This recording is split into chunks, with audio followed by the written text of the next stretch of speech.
What allowed me to be here today, I think, is Gabby's condition. It continues to improve. Every day, she gets a little bit better, and the neurosurgeons and neurologists tell me that that's a great sign. The slope of that curve is very important. It's good to be here in an event that has become such an important part of our national dialogue. As you can imagine, the last month has been the hardest time of my life and the hardest time of my family's life. It was on January 8th, just 4 weeks ago on Saturday, that Gabby's life and my life have forever been changed. And we're not the only ones. The shooting has cost other families dearly. Gabby's community in Tucson, my community in Tucson, the people of Tucson are suffering deeply, but suffering together. When something like this happens, it's natural to think, how? Why could this happen? Why were 6 people killed? Why was a 9-year-old girl, an innocent child, killed who just wanted to meet her congresswoman? Why was Gabby shot through her head and left barely clinging to life? We can't ever know the answers to these questions. We won't. But thankfully, miraculously, Gabby survives. I was telling Gabby just the other night, 2 nights ago, that, maybe this event, this terrible event, maybe it was fate. I hadn't been a big believer in fate until recently. I thought the world just spins and the clock just ticks and things happen for no particular reason. President Lincoln was a big believer in fate. He said, "The Almighty has His own purposes." He believed that there was a larger plan.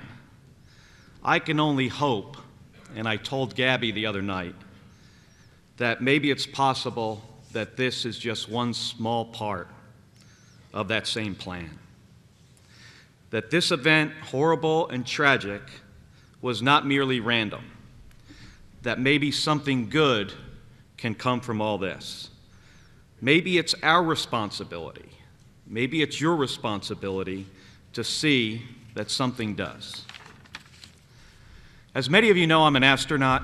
I've been fortunate on 3 separate occasions in my life to look down at this planet from space. We orbit the Earth at about nearly the same distance that Washington is from my hometown of West Orange, New Jersey. But from space, far above that traffic on the New Jersey Turnpike, you have an entirely different perspective of life on our planet. It's humbling to see the earth as God created it in the context of God's vast universe. Many of you may also know that my twin brother Scott is also an astronaut, and through this very difficult time, he's been aboard the International Space Station. It's a really tough place to be when your twin brother and your family and the nation is going through something that's so difficult. He was asked by several journalists what it's been like to be so far away and unable to return to his family during this time.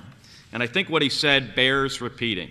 Scott said, "What we do here in space is incredibly challenging. Our country faces a lot of challenges, and the way we address those challenges is through teamwork. And I'd like to see more teamwork with more people, not only in government, but everyone in meeting the challenges our country faces.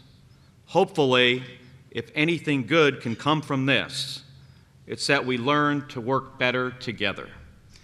Scott concluded by saying, "We are better than this. We must do better." My brother is right. I know we'll do better, and I know that prayer must be part of that effort.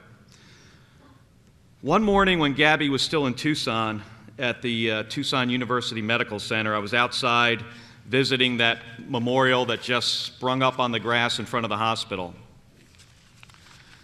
It isn't a formal religious site, but there were a lot of angels that people left there. A lot of religious material on the lawn, Bibles, angels, prayers. And the people of Arizona have turned that place into a place of prayer, a pilgrimage site. On that particular morning, there was no wind, there were candles burning on the lawn, hundreds of them, and it was like stepping into a church, a place with heaven itself as a ceiling. That reminded me that you don't need a church, a temple, or a mosque to pray. You don't even need a building or walls or even an altar. You pray where you are. You pray when God is there in your heart. And prayer isn't just asking. It's also listening for answers and expressing gratitude, which I've done a lot lately. With that, I'd like to conclude with a prayer that my wife's Rabbi Stephanie Aaron, who married us, who I believe is in the audience here today, not positive about that, I'll try to find her later, who said over Gabby's hospital bed on the first night when this happened on January 8th.